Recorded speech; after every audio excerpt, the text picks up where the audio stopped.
五一黄金周啊，休息了几天啊。我呢到东京郊区啊是住了2天，这是我今年上半年第一次出去休假。做新闻人常常有这样一个宿命啊，就每当你休假的时候，就常常就会有大事发生。今年的五一黄金周啊也不例外。我刚刚离开东京就看到啊，梅大高速出事了，一个地方就塌方了。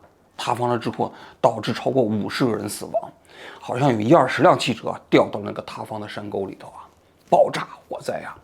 我当时看到这个新闻的时候还觉得奇怪啊，说一个塌方怎么会死这么多人呢？后来才发现，这塌方实际上发生在夜间，夜间那个东西就突然塌了，后面的汽车看不见了，就一辆一辆就冲到了这样的一个塌方，掉到那个山沟里啊！再加上现在这个汽车啊，也特别容易自燃或者爆炸。有的是电动车嘛，有的是油车嘛，结果这些爆炸的汽车啊，导致什么呢？就掉到山沟里头，这些的伤者啊，还没有等到救援的人赶来，就在这个爆炸和火灾过程中间失去了生命。应该说，看到这个新闻的时候啊，特别令人痛心啊。我看到有媒体报道啊，讲到就是这些这个死亡的死者中间，有一些就是回乡的农民工，但非常可惜的是啊，这家回疆之路啊，变成了一条不归路啊。那么另外一个新闻呢，就是在五一期间啊，有一个叫这个胖猫的年轻人呢，在重庆长江大桥为情所困呢，就跳江了。那么他的死啊，在整个五一期间，差不多1周的时间都占据了热搜榜，引起了无数人对他命运的同情。也有人说啊，胖猫事件之所以能够霸占热搜榜啊，就是有关部门有意放出来的。为什么呢？就是想遮蔽梅大高速啊这个塌方所带来的这样的一个悲惨的事实。你想想，梅大高速这个50个人死亡，这是一个重大的群死群伤事故。而且啊，你想想这样的一个事故说明什么？你肯定是高速公路建设的过程中间有质量问题啊，土质疏松也好，那你要加固啊。你没有加固，最后导致这么多人死亡，这得追责啊。但是胖猫事件毕竟是一个年轻人为情所困嘛，男女之间的事情嘛，政府也没有责任，所以让胖猫的事情霸占这个媒体的热搜啊，对政府来说只有好处没有坏处。你们之间去斗吧，男女之间去讨论吧，对吧？那你讨论的过程中间，你的视线就被转移了，你就不会去盯着那50个人的梅大高速的事情了啊。我觉得这个怀疑啊是有非常大的道理的。你仔细辨析一下这个事情，你会发现啊，这个胖猫呢是4月11号跳桥自杀的，4月23号他的遗体被打捞出来，打捞出来之后，他姐姐就在网上开始不停的做直播，从来就没有花过我弟弟任何一分。他就是去年过年的时候送的我唯一的礼物，就是一个粉底液，我记得是430块钱。我跟他撒娇撒了好久，我说你对你女朋友这么好，我说你对姐姐也好一点呗。应该说在这个过程中间啊，确确实实是一个自然过程。但是到了5月1号、5月2号梅大高速以后啊，这个热点热起来了。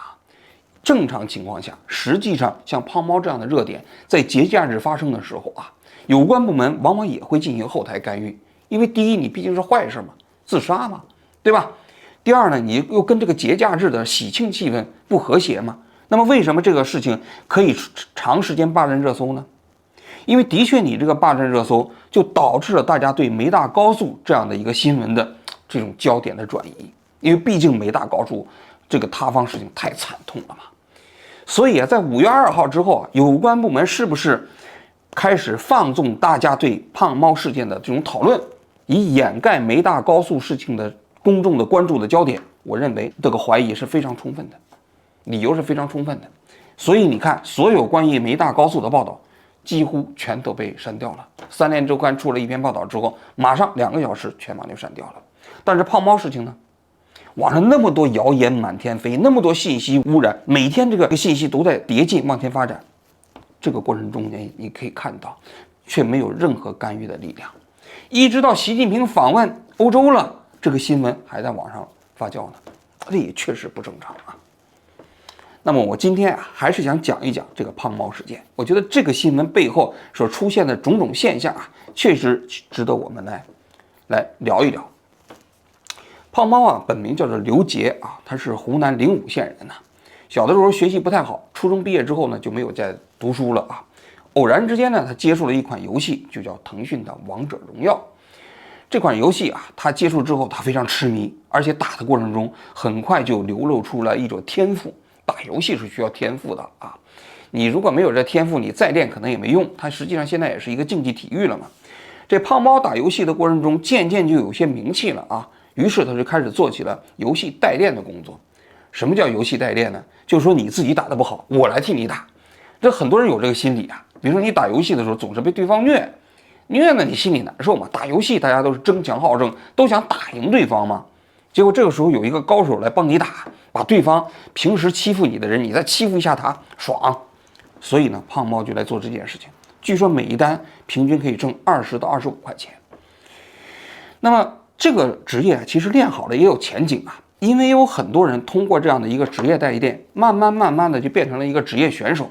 因为现在打游戏啊也是一个正规的职业啊。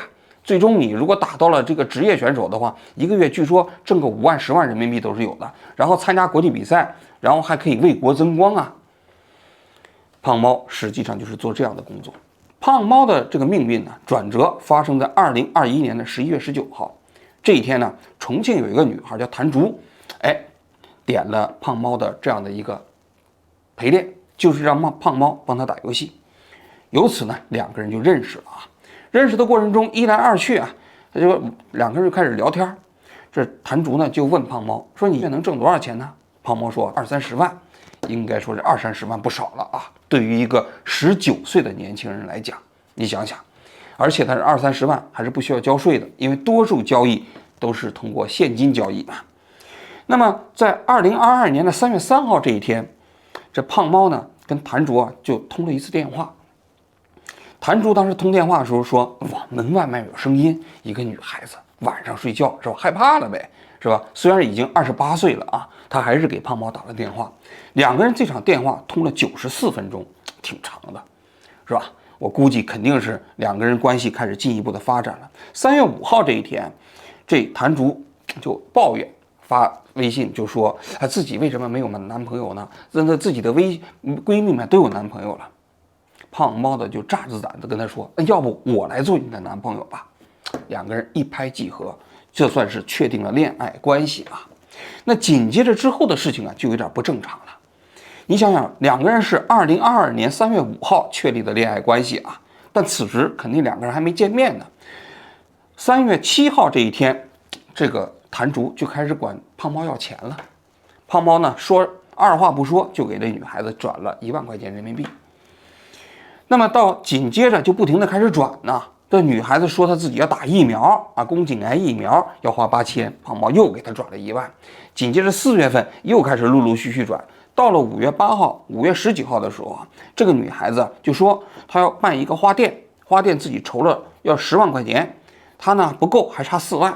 那胖猫呢又二话不说给她转了4万块钱人民币。我为什么觉得不正常呢？因为你想想啊，这两个人呢，虽然确立了恋爱关系，大致属于网恋，见面都没见过，对吧？就是通电话，了不起我估计视频聊天一下。那这个时候就发生这比较大额的金钱来往啊，而且都是单向的啊。那你想想，就很难不让人怀疑这个女孩的动机啊。那么这两个人呢，后来到了2023年的10月25号，这整个交往了1年半的时间啊。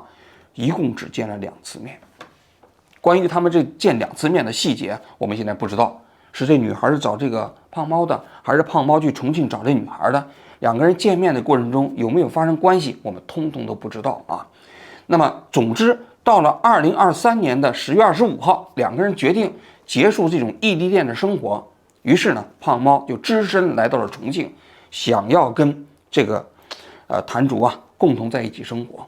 那么谭竹见到胖猫之后呢，又说好像没有做好同居的准备，就希望呢能有一段时间过渡。于是呢，胖猫就在谭竹他们家附近租了一个短租房。在这个短租房里啊，胖猫就每天啊开始打这个游戏，继续给别人代练。据说是一天呢平均要打10几个小时，因为你想想，客单价大概就是20块钱、25块钱嘛，那打一场游戏那也要花1、20分钟的时间呢，所以这钱呢基本上是一个辛苦钱。而胖猫本人呢又不太善于交际啊，据说他这身体比较胖，200来斤呢。然后每天呢除了打游戏以外啊，基本也不出门，就是在那个地方点一些外卖来自己吃。后来他去世之后啊，有些人就把他的外卖单子调出来看呢，就发现他点的外卖平均大概都是10块钱左右的。这个年轻人呢，为了省钱，都要跟别人在网上凑单，因为凑单可以省5毛1块钱。有的时候凑不到这个单之后，他还把这个单子撤下来，一直等到晚上10点11点，再凑成单了之后，才下了这个单吃上饭。应该说，这个年轻人挣的钱真的都是血汗钱。但是就是这样的血汗钱呢，挣到手之后呢，面对自己女朋友想要买手镯，想要买这个各种各样的东西的时候，他都是毫不犹豫，一笔一笔给他转过去。据谭竹事后自己承认啊，他交往的这2年左右的时间里头，这个胖猫一共给他转了86万，他陆陆续续又还回去一些啊，他承认他也还了胖猫35万。但是到今年的4月初，这个谭竹啊就说，觉得这样的关系太累了，还是决定分手。2个人在决定分手过程中啊，这谭竹还跟他讲，他说希望把花店转给这个胖猫，就把这店算胖猫的，要让胖猫来支付这个店员工资以及这个设备的钱。胖猫啊，可能也觉得自己跟这个女孩子啊交往了2年之后，也没有什么实质性的进展啊，心灰意冷之间就算同意了。4月10号这一天呢，胖猫给这个谭竹的花店里头下单了一个780块钱的单，而且表明不用配送了。为什么下单780块钱啊？我当时看到这个细节的时候，我在想啊，算来算去，这个年轻人呢，可能跟这个谭竹啊交往的时间大概就是780天，我猜啊，这是我猜的细节啊。紧接着他又给谭竹啊转过去了66666块6毛6，而且自己在备注里头还说到是赠与。那么在做完这一切之后啊，在4月11号凌晨2点多钟的时候，胖猫就在重庆长江大桥啊一跃而下，离开了这个人世啊。应该说，这个男孩子的死啊，真的是一场悲剧。他离开这个世界的时候只有21岁。他死了之后啊，胖猫的姐姐啊和这个胖猫的爸爸就赶到了重庆啊。我猜啊，可能胖猫在跳桥的时候，他的手机啊实际上是没有带到江里面，放到了桥上，所以警察第一时间就拿到了手机，给他的姐姐还有他的父亲打电话。第2天的时候，胖猫的父亲呢就在警察局跟谭竹啊这个做了一个说明，双方达成了一个和解意见书。那么由谭竹啊给胖猫的父亲呢退还了13万块钱。这13万块钱呢是怎么算的呢？就是当时投资这个花店花的钱，以及胖猫在离世之前的晚上给这个女孩子转的66666块钱。他的父亲拿完这个钱之后，就直接回到了湖南。他的姐姐事后啊拿到了胖猫的手机啊，他手机过程中间有大量的胖猫跟这个谭竹的聊天记录，也有大量的转账记录。他的姐姐看到了这些转账记录之后啊，觉得弟弟死得冤呐。一方面啊，他觉得他弟弟啊一笔一笔给这个女孩子转的钱不止这13万，另外一方面呢，又觉得啊，这个谭竹啊一笔一笔管自己弟弟要这个钱呢，本身呢也不太像是恋爱关系。于是呢，他就开始在网上发视频控诉谭竹，想为自己的弟弟啊来讨一个说法。那么一来二去之间呢，这样的一个视频呢，到了5一之间就到了一个热搜的地位。因为这个胖猫在临死之前说的一句话打动了很多人。为什么呢？他说啊，他想吃麦当劳，因为平时都点10块钱外卖嘛。结果啊，胖猫的这样的一个命运呢，激起了无数人对他的同情。在5月1号这一天啊，无数的人开始点各种各样的外卖啊，把这个外卖送到了胖猫啊当时跳桥的重庆长江大桥那里。紧接着这种怪事就进一步的发生了啊。那重庆长江大桥啊，当时被外卖这个挤满了，结果很多人发现啊，这些外卖过程中间有些就是空盒子。30块多水中一点，这个也是空的。这个是白水了，这是白水了。这里就是网民给他点的这个外卖，但是商家实际上并没有派送，因为商家发现是送到重庆长江大桥的，是给死者的，反正死者也不会接收了，于是他们就用空盒子来代替这个外卖。有的饮料呢，过程中间虽然有水，但这水都是这个普通的这样的一个直饮水、蒸馏水来代替着这些饮料。这个细节被网民发现之后，网民一下就炸了。你想想，这些商家没有良心呐！你连死者都骗呐！虽然死者不能吃了，但是你把那个真实的商品放到那儿，那是那些网民对死者的那一种纪念呐。结果你用空盒子送过去，最后大家发现，只有麦当劳是真心实意的把所有的商品都是送到了大桥那儿。这一比呀，确确实实国际知名的这些店铺啊，商品啊，还是有一些道德底线的。后来这些商家出来开始纷纷道歉，说对不起，这个不知道。于是呢，就把那些涉事的员工开除了，有的呢还10倍返还了这些点单的人啊。紧接着还有一个女的出来说：“我就是谭竹，我对不起胖猫，是吧？请大家谅解，我这个怎么样怎么样的。”事后大家就发现这个女的也是假的。道歉完当天晚上啊，她又在网上搞直播，希望大家给她刷礼物。还有很多人呐，就开始好像伪造各种各样的聊天记录啊，说这个谭竹是同性恋，说谭竹在网上啊做鸡。开始那个就是卖淫，是吧？是从事不体面的职业啊，真的是群魔乱舞啊！就看到这些信息的时候啊，就觉得啊，什么感觉呢？就是一经落万物生。我想这个胖猫啊，他可能如果地下有知的话，都没有想到，在他死后不到1个月的时间里头，发生了这么多光怪陆离的事情，有这么多人利用他的死啊，开始来赚取流量。所以当时看完之后啊，确实很不是滋味啊。那紧接着我来讲一讲我对这个新闻的看法啊。我觉得第一个方面啊，这胖猫跟谭竹之间的交往啊，确实不太正常。你想想，胖猫跟他认识的时候19岁，而这个女孩呢是28岁，比这个胖猫大了将近10岁。而这个胖猫啊，跟这个女孩子确定恋爱关系之后2、3天就开始要钱，单方面的要钱，大家觉得正常吗？显然是不太正常，不太像正常的恋爱关系啊。我看到网上有一个人的评论说啊，说这个女的实际上是一种 NPD。什么叫 NPD 呢？它实际上就是一种什么说，叫病态的自恋性人格。这种病态的自恋性人格啊，在跟其他人交往过程中间有几个特点。而第一个特点就特别自私自利，把这个恋爱的人呢都当作供养者，就是像吸血一样吸对方的血，然后在这个过程中呢，就采取一些 PUA 的手段，然后他还总结了几种方法，这种 PUA 的方式啊，那比如说来宣称自己的稀缺性，是吧？很多人在追我，是吧？我呢实际上有什么说，在这个婚配市场啊是非常非常抢手的，但是呢我没有选择他们，我选择了你。然后在要东西的时候呢，也有选择，他比如说这个，你看。咱们俩一起去一趟冰岛吧，是吧？你觉得太远了，现在马上去不了。他说呢，那既然如此，那你现在来看看我吧，你可能就答应了啊。等等啊，采取了这种心理学的操控方式啊，就可以把一个年轻人呢不知不觉的 PUA， 让你心甘情愿的拿钱来供养对方。关于这件事情啊，这个有很多细节我们不清楚啊。但是我们清楚的细节，清楚的事实是如此，就是2个人在交往的2年左右的时间里啊，这个女孩一共花了，她自己承认的是35万。那么据胖猫的姐姐说，是花了51万，这个钱肯定是一大笔钱。而且呢，这个男孩子并没有在这个女孩子面前获得多少感情方面的慰藉。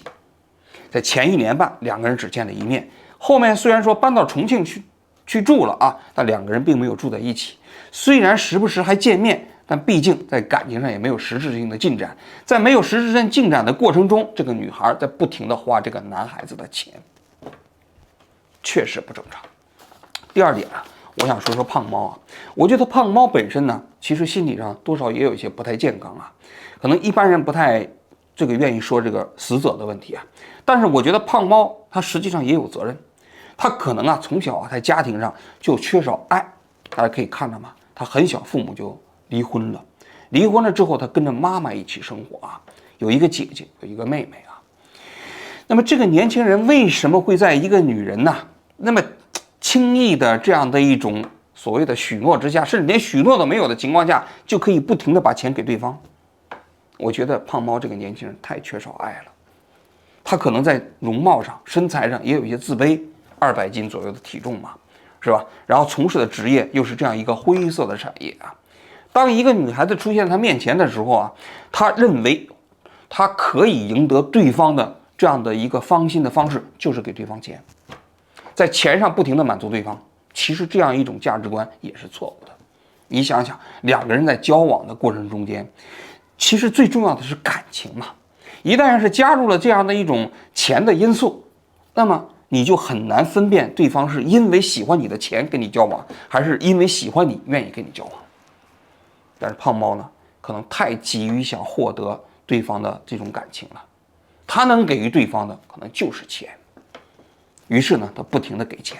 那么给钱的过程中间呢，如给到一定程度之后，他如果再想结束这场关系的时候呢，他就有非常高的成本，因为他已经投入了这么多钱，一旦结束的话，这些钱就变成了沉没成本。所以啊，他陷入这个过程中间无法自拔。所以胖猫实际上也是需要心理疏导的，说句心里话，也是需要别人去给他帮助的。但非常可惜的是无论他自己的亲人也好，无论是他的朋友也好，都没有人在这个过程中给予他这样的一个非常直接的帮助。所以导致这样的一个年轻人呢，仅仅就是因为一场谈恋爱的失败，或者是遇人不淑，最后呢就放弃了自己年轻的生命，真的是非常可惜，确实是一场悲剧最后我还想讲一下其实我觉得中国人这种恋爱观就现在年轻人的恋爱观呢，确实是有一些问题。什么问题呢？就是在男女交往的过程中，大家可以看到了吗？就普遍认为这个男孩子给女孩子花钱是一个正当的行为，而女孩子花男孩的钱大家都觉得天经地义，觉得女孩子是付出吗？男孩子你花钱吗？这是补偿吗？这种观念呢，我个人觉得实际上本身是物化女性的一种方式。我一直说，中国的女权呢，如果要想争取男女平等实际上你需要争取的可能不仅仅是权利，更多的也是一种自我独立的这样的一种责任。什么叫自我独立就是在男女交往过程中，最起码在谈恋爱的过程中你首先不能花男方太多的钱。因为如果你要是以花男方的钱为前提就是一种自我物化。因为你觉得你跟男人交往的过程中吃亏了嘛，你付出了嘛，男人占便宜了嘛，所以你花男人的钱，这是合理的嘛。那你想想，这不就是把女性自我物化了吗？所以女性如果要想独立的话，首先必须在经济上跟男方交往的男方要独立，这才是一种女性自我权利解放的正确的道路。我给大家举一个例子日本呢有很多婚姻介绍所他们在婚姻交往在这个谈恋爱的交往过程中间都有明确的规定，就禁止男女双方有大额的这样的一个经济往来。那个大额是指多少呢？我问了一下就是5万日元，5万日元大概就相当于2000块钱人民币多一点，这就大额了，不允许，禁止。就是这个在婚姻介绍所介绍男女相识的过程中，他们就禁止用金钱的方式来妨碍感情的发展。而实际上在日本谈恋爱的过程中，大多数男女双方都是 AA 制，甚至有很多男女朋友去那个情侣酒店开房的时候呢，也是男女 AA 制，这是一种普遍的文化。当然除了日本以外，我们看一下欧美之间男女在交往的过程中呢 AA 制就更普遍了。也就是说，女性在跟男性交往过程中，她实际上是不会在经济上占男人的便宜的。这才是其实女性和男性彰显平等权利的一个非常重要的方面。但是在当下的中国你会发现这个男女之间在交往的过程中这种 AA 制或者说男女之间经济上相对比较独立的这种现象，并没有成为一个普遍的这个社会文化风俗，更多的都是认为男的就是应该给女的花钱。那么这种方式它对我们整个这个社会这个男女之间正常的交往是非常不利的。你想想，胖猫为什么会不遗余力的给他女朋友钱呢？我们说这个女朋友可能是打着引号的女朋友啊，他不就是认为男人赚了钱就应该给女人花吗？哪怕是2个人只是男女朋友吗？正是这样一种文化害了他。假如说这个女性这个和男性之间的交往，这个社会的文化和风气就是应该彼此独立，就是应该 AA 制。你想想，当这个女的管这个胖猫要钱的时候，胖猫是不是会觉得这不正常？不正常，他就会拒绝。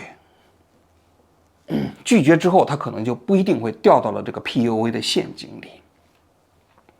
所以啊，胖猫的死是一个个人悲剧，但在这个个人的悲剧之上，我更希望我们中国啊，就是在整个这样男女交往的过程中间，更多的大家应该倡导的是男女之间的经济独立。